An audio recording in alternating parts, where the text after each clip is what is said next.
Di po ako profesional na gitarista. Nagtuturo lang po ko base sa alam ko at sa sarili kong research. Nasa sa inyo na yan.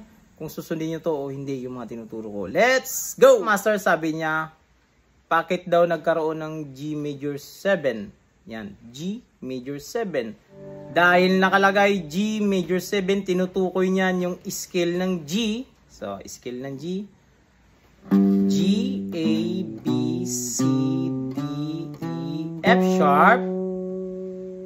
Yan yung scale ng G. Ngayon, ilalagay natin number. So, 1, 2, 3, 4, 5, 6, 7. Ngayon, dito tumutok sa ating F sharp na note. Ito. So, ngayon, paano natin ilagay doon sa ating G chord? Ilalagay natin yung F sharp dito sa ating G. Siyempre, hindi tayo maglagay dito sa ating root dito kasi low tone siya. Kumbaga sa kanya siya yung dominante kasi root siya. Yan. Maghahanap tayo dito sa mga nauulit na mga nota. Sample, meron tayong F sharp dito mga master, dito sa ating D string, 4th fret. Yan, pwede tayo maglagay dyan ng, yan yung pang number 7 natin na note. Pwede tayo maglagay dyan. Yan. Meron pa dito mga master, ito, F sharp ito, yung open E natin na 2nd fret, F sharp. So, i-apply natin yan mga master. Ang ginagawa ko dyan mga master is nilalagyan ko yan ng aking ring finger. Yan. Yan.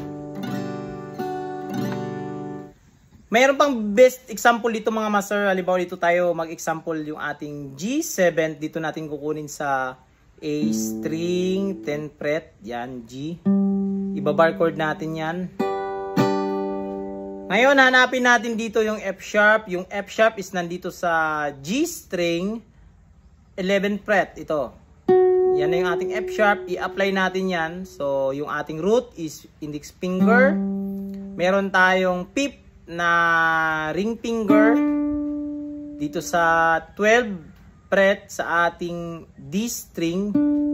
Tapos dito na natin i-apply sa ating middle finger yung F sharp, 11 fret dito sa ating G string, at yung ating pinky is ilalagay natin dito sa ating 12 fret sa ating B string. Yan.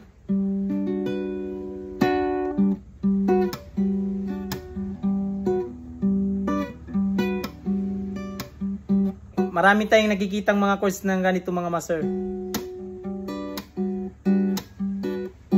At ang kagandahan nito mga master is movable shape sa mga master. So ito ay chord G major 7. So pag nakalagay doon sa ating chords is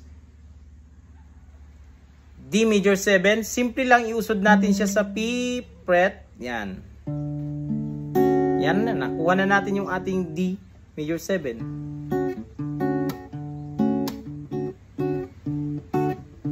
Kung saan natin ilagay, halimbawa C major 7.